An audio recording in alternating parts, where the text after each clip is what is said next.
Okay, hi everybody. In this video, we're going to look at microcomposition, so what it is and some of the things you can do in that stage in your production.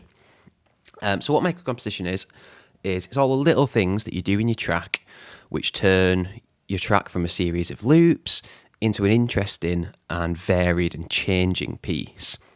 You know, you could have the best 8-bar loop in the world, but if it repeats exactly the same 10 times, your listener's going to get bored. So what I'm using for this video is this little example that I've got here. So let's just have a quick listen to it.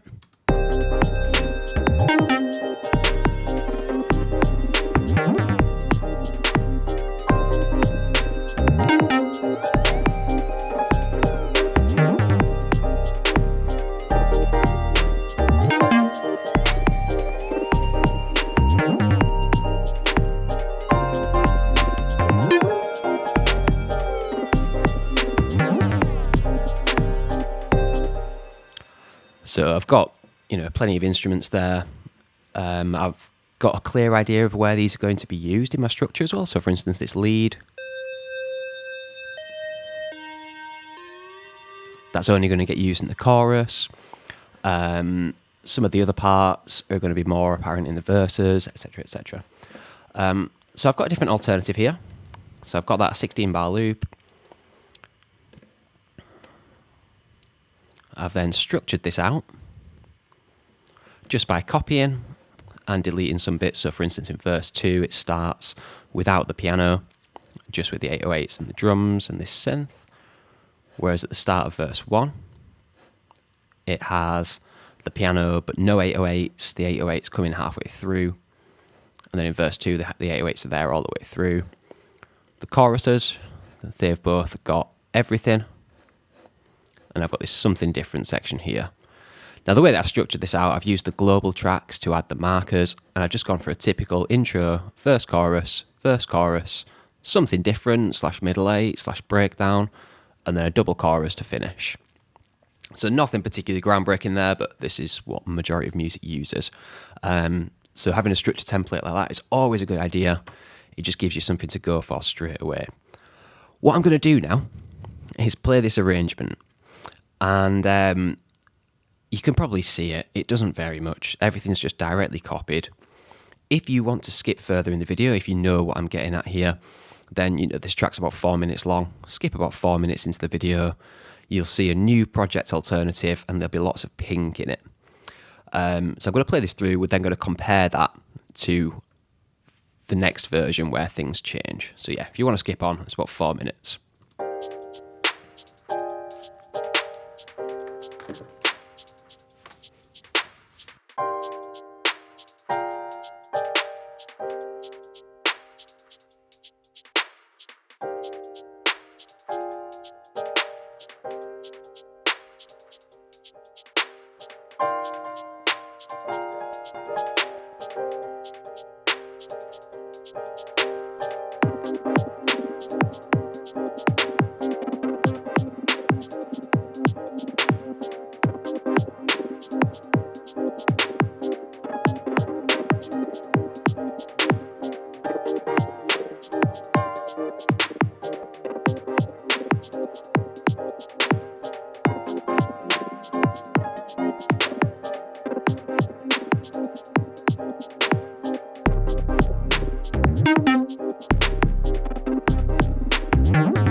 Okay, now stop it there. I'm sure you get the idea. I don't want the video to be too long.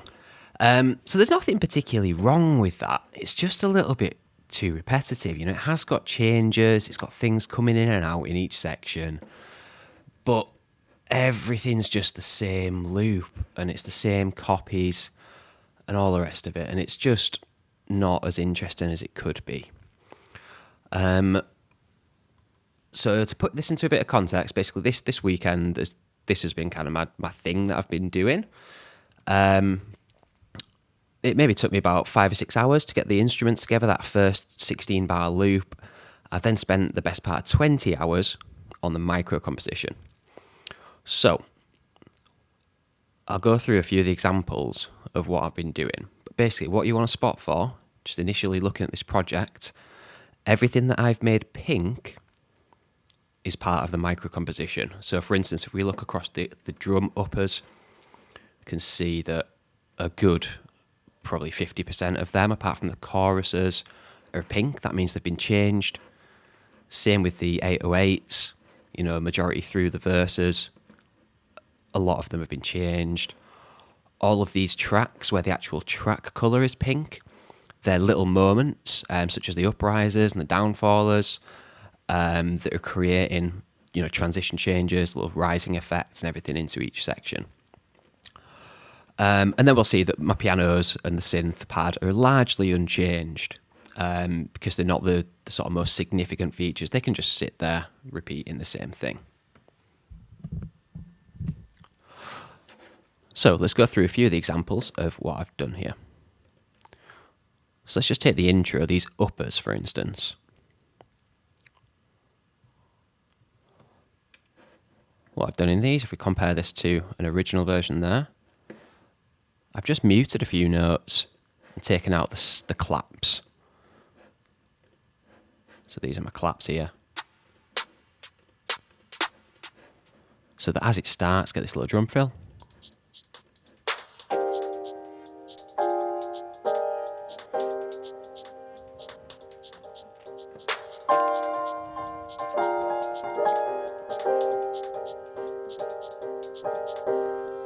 A little stop there just to lead into the next section. And we'll have some development here. We'll have the claps coming in.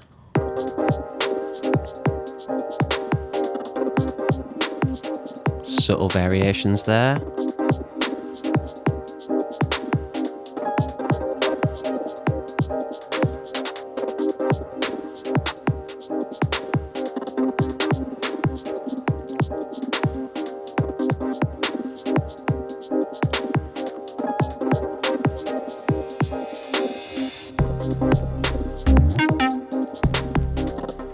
So we've got them little stops on the third and fourth beats. We've got a slightly different kick rhythm there. I've made all my instruments stop at the end here, so I've snipped a note out of that one. And I've also used a reversed crash just to bring in that next section.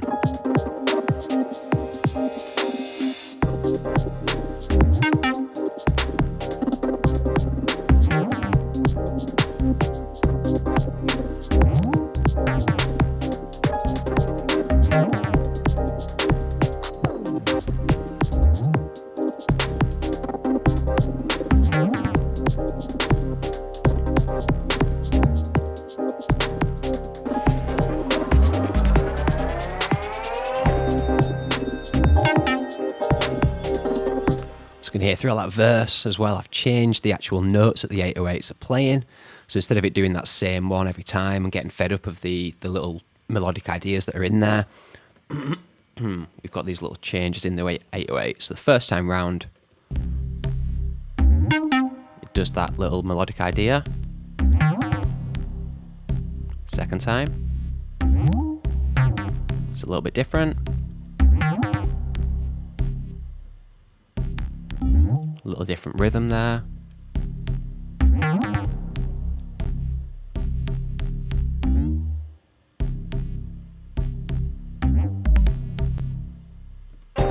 So subtly different rhythms and notes all the way through that. Little kick rhythms that join in with the 808s as well. And here I've got quite a nice little moment that's happening between a few different instruments. So that one should be yellow, pink as well, sorry. So I've got a little drum fill in my uppers.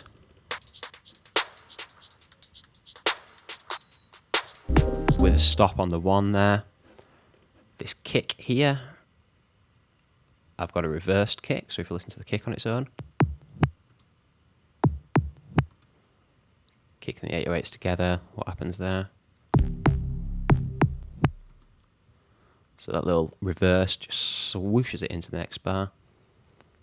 Where there's a stop in my uppers, a stop in the 808s, there's no kick drum. And what I do have there is one little bounce of the piano, and I've used the vinyl slow stop technique. You can find that video on my channel, just to create. So all them instruments work together just to create a nice little moment there at the end of an 8-bar chunk. So let's listen to that again.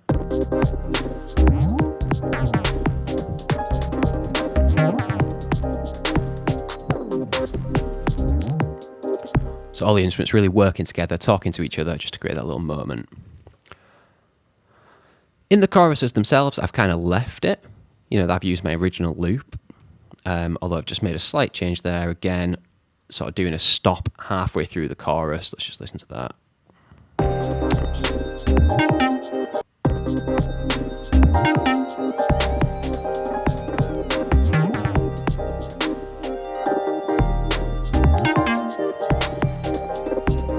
And then I've got my downfaller here that's going to bring us out of the chorus, back into the verse.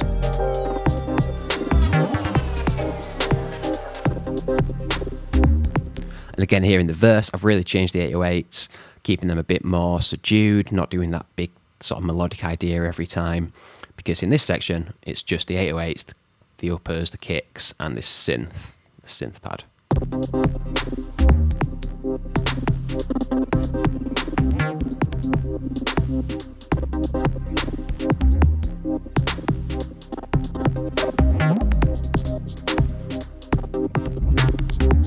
I've also got some development in the uppers there as well. So at the start, they haven't got as many of the shakers and the hi-hats in. And then they come back in here.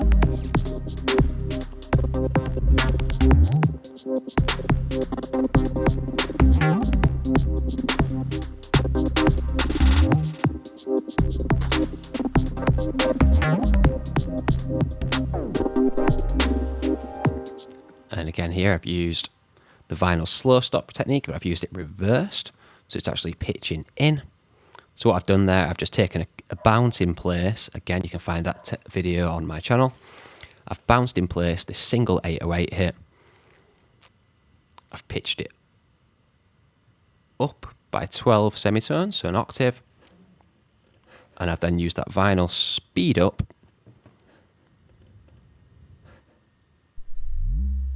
just to create a little sub sort of swell.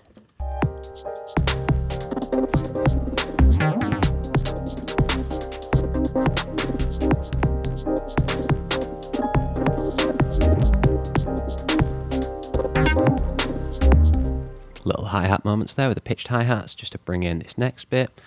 Dropping the kick on that first one, so missing that kick.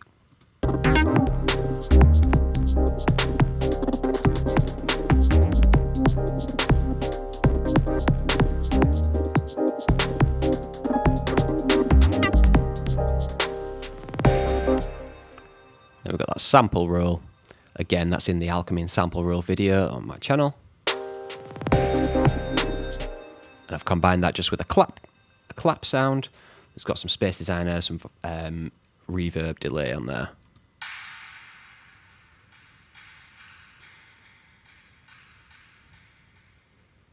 So that just creates a nice little punctuation as we head into that section. And again, this chorus largely unchanged at the minute. I'll probably do a little stop in the middle, a couple of little moments like that. There's something different section. It's currently a cheesy piano solo. My intention was to make this sound like the piano had been sampled from this section. So I need to do a little bit more work on there, change the chords around a little bit, make it a longer sample. And then again, heading back into this chorus, I've got a reversed kick just to lead it in.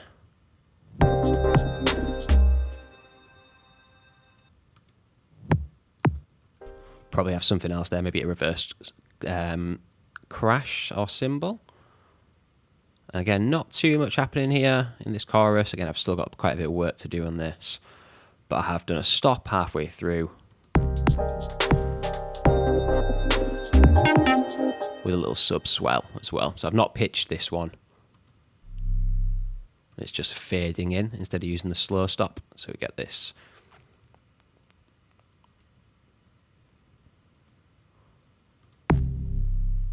It just makes like a sustained bass note there. And the uppers stop as well. So just creating little moments of breath in your track. And that's what micro-composition is. So what I'm going to do is play this all the way through, so you get a comparison of what it was before and what it is after. Also, just one last thing I've done is that, you know, this was a 16-bar loop previously, and the chords, so for instance in the chorus, the chords change halfway through. The 808s move up to a slightly different note within that same key. Whereas what I've done in the verse is I've actually just focused on the first half where it stays on the minor chord and doesn't change to any of the major chords. So I'll leave this on for you to have a listen all the way through and see the difference from before and afterwards.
Okay, so hopefully there's plenty you can take from that.